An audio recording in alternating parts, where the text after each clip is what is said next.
Vi har valgt et uddrag fra stykket Mens vi venter på Godot, hvor man kan sige, at kommunikationssituationen består af to mænd, Vladimir og Estragon, der står og venter på Godot. Man kan beskrive de to mænd som venner, og med en vis bekendtskabsgrad til hinanden, da vi mener, der er symmetri i samtalen, og begge har lige mulighed for at præge den. Ud fra deres naive tilgang til tingene må man konkludere, at de ikke har særlig høj social status. Ja, og projektet for de to mænd, det er egentlig at vente på ham her Godot og møde ham. Men i ventetiden, deres overordnede projekt, det er at møde ham. Men projektet for den her samtale, det er at få ventetiden, før de møder ham, til at gå. Og sproghandlinger. Vi har især i starten nogle informerende. Og her, han siger, hvad gør vi nu? Han søger information. Og igen, ja, men i ventetiden. Og vi har regulerende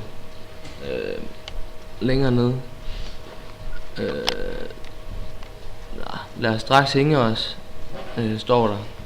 Hvor han ligesom vil have dem til at gøre noget, altså han vil have dem til at hænge sig. Ja, og så har vi også indirekte holdnings- og følelsesudtrykkene, hvor han siger, jeg tror ikke det er rigtig sikkert. Han føler sig usikker. Og ja, det kan man jo også sige, der er informerende, at det mener jeg ikke, at vi skal gøre. Også den spørger, hvor skal vi hænge os hen? Er det en gren, vi skal hænge os? Man kan sige i forhold til samarbejdsprincippet, at i starten, så siger de jo, altså, eller gennem hele stykket faktisk, der siger de det sande, og det de rimelig mener. Og der er også i starten rimelig relevans i det, de siger for dem i hvert fald. Det de siger, det virker godt nok komisk, eller måske endda absurd for os tilskuere, men for dem der giver det rigtig god mening. Og det er også, det underbygger det her lidt naive indtryk, vi har fået af dem. I starten af stykket her, der har det stor relevans for dem, men undervejs der bliver den her relevans, den bliver mindre i det, ingen af dem faktisk tør hænge sig. Og det kan man også se her. Forsøg du så? Nej, efter dig. Nej, du først. Hvorfor det? Fordi du vejer mindre end jeg. Man kan sige, der er ikke noget relevans i det der med, at du vejer mindre end jeg. Det er ikke noget egentlig argument for, at han skal hænge sig. Så kan vi sige, at der er kvantitet i det. Det er ikke sådan, at de siger det hverken for kort eller for langt, men at det kommer sådan rimelig.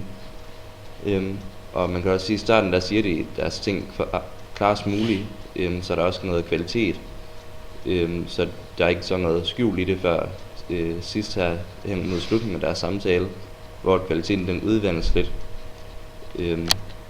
Ja, så man kan egentlig sige overordnet, at samarbejdsprincippet det bliver rimelig overholdt i starten, men det skrider lidt, som vi kommer hen i samtalen, og de fortryder, at de egentlig vil hænge sig, at det var måske egentlig ikke det, der har mening med deres samtale, at de vil hænge sig selv.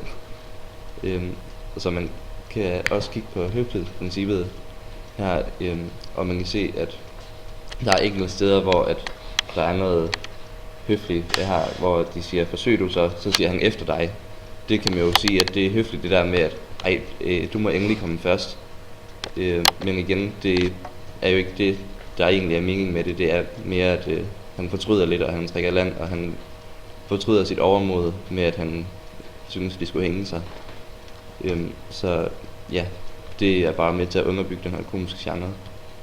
Yes, og vi har så valgt at perspektivere den til det uddrag, vi har set på klassen af bænken. Og hvis vi starter med kommunikationssituationen, så er den stort set det samme. Vi har to midaldrende mænd, som venter, at de sidder og fordriver tiden, og det gør de ved at snakke her.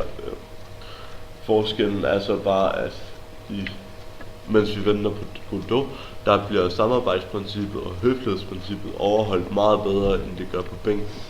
Og deres samtale bliver meget vellykket, selvom de dog ikke opnår deres projekt i denne her samtale. Men hvor vi i bænken kan se, at der er en samtalestyrende person, så er de her lige gode om det. Ja, og man kan sige, at de har også begge en drøm i hver af de her to.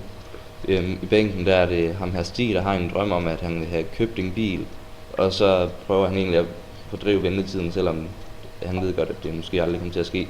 Og i Også den her, er- der er det især Vladimir, der gerne vil møde Godot.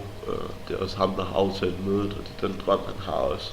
Men lige det her tekstuddrag, der er sådan lidt urealistiske drøm, det er måske at hænge sig i stedet for.